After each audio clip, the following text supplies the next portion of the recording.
پاکستانی سیاست میں long march اور دھرنوں کی تاریخ پر نظر دوڑائی جائے تو معلوم ہوگا کہ ماضی میں کوئی بھی لانگ مارچ یا دھرنا کسی بھی حکومت کو گرانے میں کامیابی حاصل نہیں کر پایا۔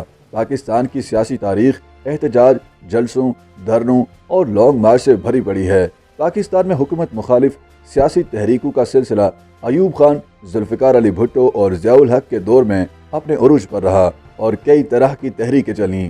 تاہم لانگ مارچ کا سلسلہ 1990 کی دہائی میں شروع ہوا۔ نومبر 1990 میں نواز شریف کے پہلے دور حکومت میں بے نظیر بھٹو کی قیادت میں حزب اختلاف اتحاد پاکستان ڈیموکریٹک الائنس نے کرپشن اور نااہلی کے الزامات لگاتے ہوئے فوری طور پر حکومت کی برطرفی اور نئے انتخابات کا مطالبہ کیا اور اپنے مقصد کے حصول کے لیے لانگ مارچ کا اعلان کر دیا۔ بعد ازاں نیشنل ڈیموکریٹک الائنس بھی اس لانگ مارچ کی غیر مشروط حمایت کرتے ہوئے اس کا حصہ بن گیا۔ 18 نومبر 1992 کو ملک بھر سے آئے ہوئے تمام مظاہرین کو راولپنڈی کے لیاقت باغ سے پارلیمنٹ پہنچنا تھا۔ نواز حکومت کی تمام تر کوششوں کے باوجود بے نظیر بھٹو تمام رکاوٹیں عبور کرتے ہوئے لیاقت باغ پہنچنے میں کامیاب ہو گئیں، جہاں سے انہیں گرفتار کر کے اسلام آباد منتقل کر دیا گیا۔ جولائی 1993 میں جب صدر غلام اسحاق خان اور وزیر اعظم نواز شریف کے درمیان اختلافات شدید تر ہو گئے تو محترمہ بے نظیر بھٹو نے دوبارہ لانگ مارچ کا اعلان کر دیا۔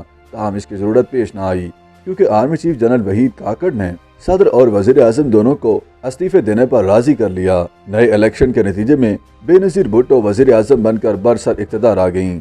سن 2007 میں جنرل پرویز مشرف نے تب کے چیف جسٹس افتخار محمد چودھری کو برطرف کیا تو ملک بھر میں احتجاجی تحریک شروع ہو گئی جس کی قیادت وکلا کر رہے تھے۔ سن 2007 کی ایمرجنسی کے نتیجے میں چیف جسٹس افتخار محمد چودھری سمیت کئی سینئر ججوں کو پی سی او حلف نہ اٹھانے پر سبکدوش کیا گیا تھا، جن کی بحالی کے لیے مسلسل تحریک جاری تھی۔ اس کے بعد اسلام آباد کی جانب لانگ مارچ کا اعلان کیا گیا۔ مظاہرین کو پارلیمنٹ ہاؤس کے باہر احتجاج کی اجازت دی گئی، لیکن یہ لانگ مارچ بے نتیجہ رہا اور مظاہرین کو اپنے مطالبات تسلیم کیے بغیر واپس آنا پڑا۔ دسمبر 2007 میں بے نظیر بھٹو کی شہادت اور اس کے بعد 2008 میں ہونے والے عام انتخابات کے نتیجے میں پیپلز پارٹی برسر اقتدار آئی تو سید یوسف رضا گیلانی کو وزیر اعظم بنایا گیا۔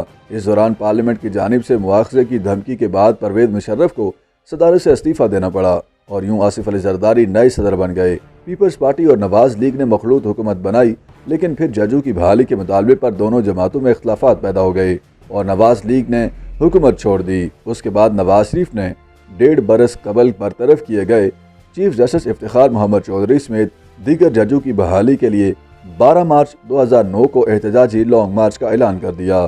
وکلا کے علاوہ ملک کی بڑی سیاسی جماعتوں نون لیگ، تحریک انصاف، جماعت اسلامی کے مرکزی رہنماؤں سمیت کارکنوں کی بڑی تعداد نے ملک کے چاروں جانب سے اسلام آباد کی جانب سفر کا آغاز کیا، لیکن جب لانگ مارچ گجرانوالہ پہنچا تو اس کو روک دیا گیا۔ وجہ یہ تھی کہ حکومت نے چیف جسٹس کی بحالی کا فیصلہ کر لیا تھا اور وزیر اعظم یوسف رضا گیلانی نے آدھی رات کو ٹیلی ویژن پر براہ راست قوم سے خطاب میں افتخار چودھری اور ان کے ساتھی ججز کی بحالی کا اعلان کیا، جو کہ آئینی طور پر ممکن بھی نہیں تھا۔